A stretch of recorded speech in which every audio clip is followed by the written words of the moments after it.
افواج پاکستان نے سرحدوں کا بھرپور دفاع کیا۔ DGISPR میجر جنرل آصف غفور کہتے ہیں کہ پاکستان کی داخلی سلامتی کی صورتحال بہتر ہو رہی ہے۔ اب سیکیورٹی فورسز کا بنیادی فوکس بلوچستان کی طرف ہے۔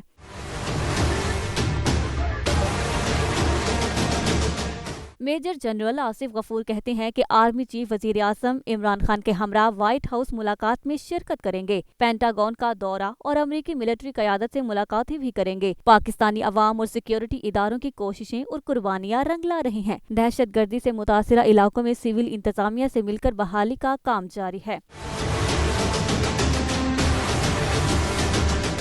میجر جنرل آصف غفور نے پاک افغان سرحد پر باڑ کو سیکیورٹی کے لیے اہم قرار دے دیا۔ ان کا کہنا تھا کہ پاک افغان سرحد پر باڑ لگانے سے سرحدی کنٹرول میں بہتری آ رہی ہے۔ اس سے دہشت گردی کے واقعات بدتریج کم ہوں گے۔ DGISPR کا کہنا تھا کہ پاکستانی میڈیا نے بیرون ملک پاکستان کا مثبت امیج اجاگر کرنے میں اہم کردار ادا کیا ہے۔